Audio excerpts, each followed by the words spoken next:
Hello viewers, myself R.P. Srivastava with a new topic in economics under the heading Macro Distribution Theory of Income. Today I am going to discuss Karl Marxian theory of income distribution. Besides economics, Marx was a philosopher also, and that's why all his discussion is based upon his own philosophy, very well known in the field of economics, philosophy of scientific socialism. He was also known as the father of scientific socialism. Here, the Marxian model of factor income distribution is an integral part of Marx's analysis of the anatomy and physiology of human society. Marxian writing was very much affected by Hegelian dialectics of German philosophy, English economics, mainly Ricardian economics, and French socialism. So, Marx, given his theory, having the mixture of all these theories, and that's why the macro distribution theory of economics is not only a economic theory of income distribution but explanation of the economic activities and its related aspects in the society as a whole. His system was based on German philosophy, particularly Hegelian dialectics, English economics, mainly Ricardian, and French socialism. He integrated all these ideas into one, gave his own version of an interpretation of history, economic analysis of the capitalist system, and a view of the state and body, a prophecy. The credit goes to Ricardo to have the study of macro distribution of income that is based upon his surplus principle, and we can say that Marxian philosophy or Marxian study of macro distribution of income is very much an adaptation of Ricardian surplus principle, whereas utility is different in every commodity. The common thing is the quantity of labor embodied in every commodity. Therefore, it is the labor alone that is ultimate source of all value. And equipment and raw materials do not create value. They merely transfer their own value to the commodity. But labor creates more value than its own value. All these are the ideas given by Ricardo. And lastly, the value of labor force is determined by the cost of reproduction of labor, that is, by the value of goods and services that are required to maintain the laborers at the minimum subsistence level. So, idea of surplus principle and labor gets equal to his subsistence need, and these are the points on the basis of which Karl Marx forwarded his theory of macro distribution theory of income. So, we can say that Marxian theory of income distribution is very much an adaptation of Ricardian surplus principle. As in my previous slide, I have said that theory of income distribution given by Marx is an adaptation of Ricardian surplus principle. So, where lies the difference between Ricardo and Marx, especially when we talk about macro theory of income distribution? Calder pointed out the difference as follows. First, Marx having no belief in law of diminishing return. Therefore, he makes no distinction between rent and profit. Rent is included in profit. Like Ricardo, Marx, however, treats interest as a part of profit. Second, Marx assumes the supply price of about to be fixed in terms of commodities in general, while Ricardo considers the wage rate to be fixed in terms of core. Third, for Ricardo, profits are the difference between rent and wages, but Marx regards profit as the surplus product of labor over the supply price, wage, or cost of labor. Again, according to Ricardo, wages are paid to equal to the subsistence level out of the wage fund.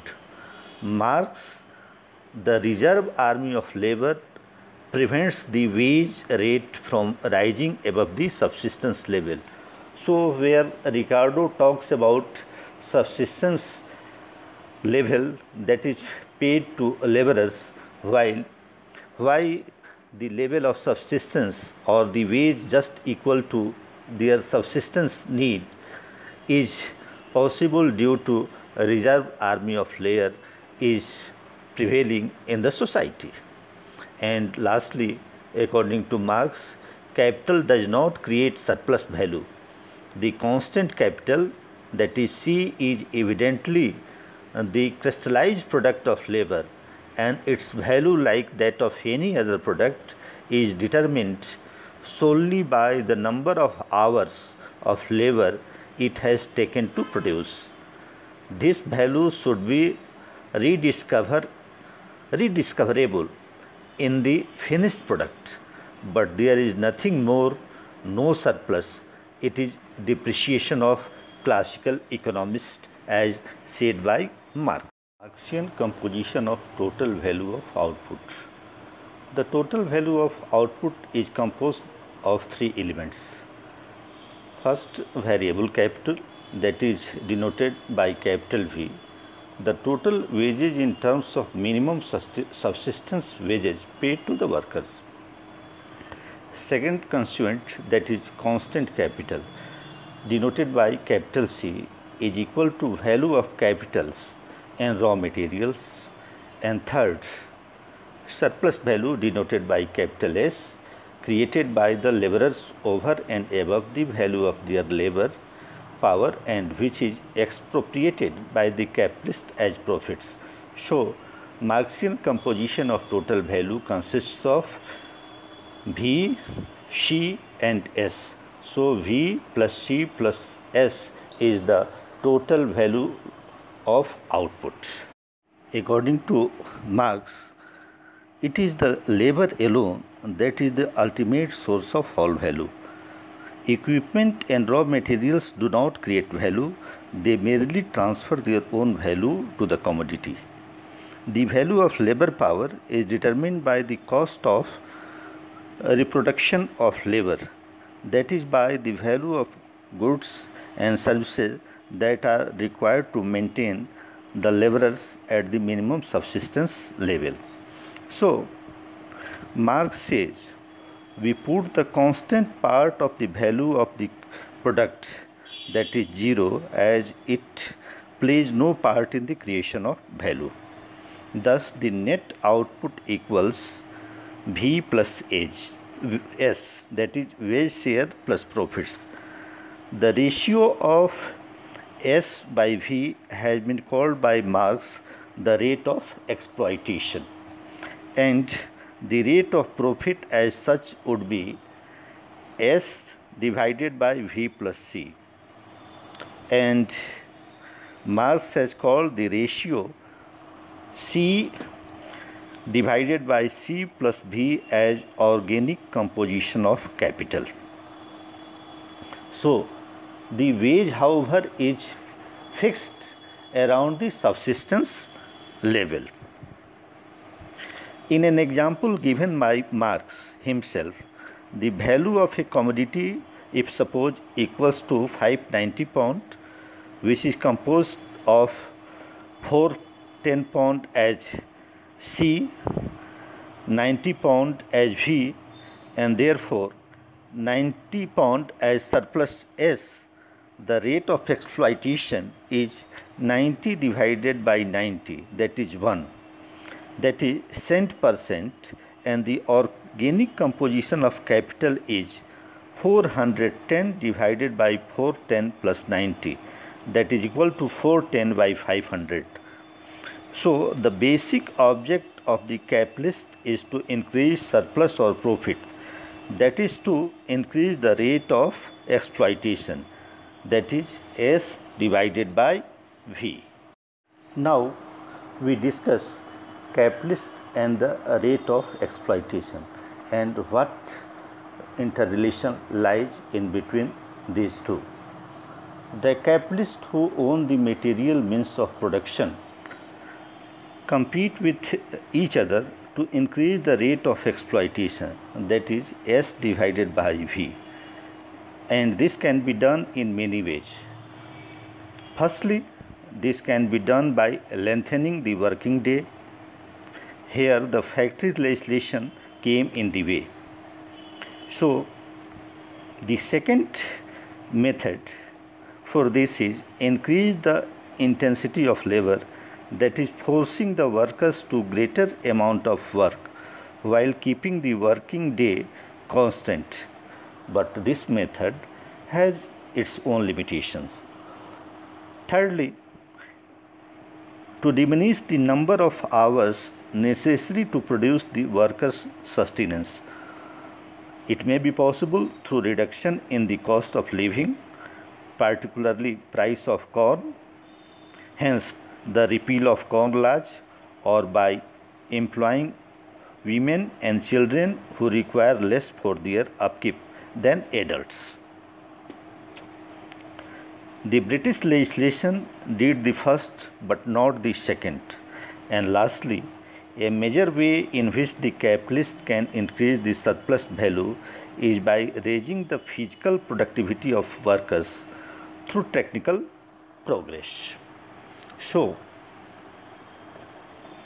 these are the methods through which capitalists exploit the laborers.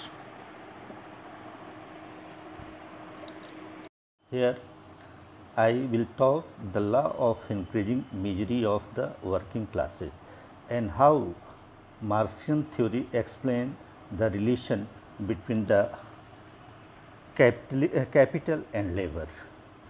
Technical progress only if there is capital accumulation. According to Marx, capital accumulation or investment activity is not motivated by the lure of profit, but it is the necessity forced on them by the competitive struggle among the capitalists. As this will increase the rate of exploitation and consequently the share of profit in the national income, the relative share of wages will fall, and this is the law of increasing misery of the working class as pronounced by Karl Marx. But even though the relative share of profits increases with capital accumulation, the ratio of organic composition of capital would increase and the rate of profit will fall, and its explanation lies as follows. A rate of profit denoted by P is equal to surplus value divided by constant capital plus variable capital is equal to surplus value divided by variable capital multiplied by the ratio between variable capital divided by constant capital plus variable capital, and that is equal to surplus value divided by variable capital multiplied by 1 minus constant capital divided by constant capital plus variable capital. As more capital intensive production techniques are adopted due to capital accumulation, the rate of profit will fall. Though the rate of profit may fall, though the rate of profit may fall, the relative share in total income will increase. However, it is difficult to evaluate without this theory, without considering its philosophy and theory of class struggle, as we know that Marxian analysis is based upon his idea of dialectic philosophy and economic relation that leads to caste struggle. But for convenience to have the Marxian theory of economic distribution, we confine here to his economics only. Firstly, based only upon labor theory of value, which is not acceptable to the modern economist. As we know, he gives no importance to entrepreneurial function and merges rent and interest into profits, thus creating only two antagonistic classes in the society, capitalists and the workers. Secondly, modern economists do not agree with his view on the organic composition of capital and the tendency of the rate of profit to fall. As Calder says, for even if output per man assumed to increase more slowly than the surplus value per man will necessarily increase faster than output per man and may thus secure a rising rate of profit even if there is diminishing productivity to successive addition to fixed capital per unit of labor. So, as we find that in the West, with neither the share of labor in the national income has declined, it might have remained constant, nor the misery and impoverishment of the proletariat have increased. The rate of profit has not declined. Nevertheless, exploitation of labor by capitalists has not only been considered a fact but has actually been measured by many economists, and its removal has been sought through collective bargaining or through state legislation. So, we can say that Marxian theory of income distribution have its own significance, but there lies its shortcoming also, that will clearly hinted by modern economists, especially Calder.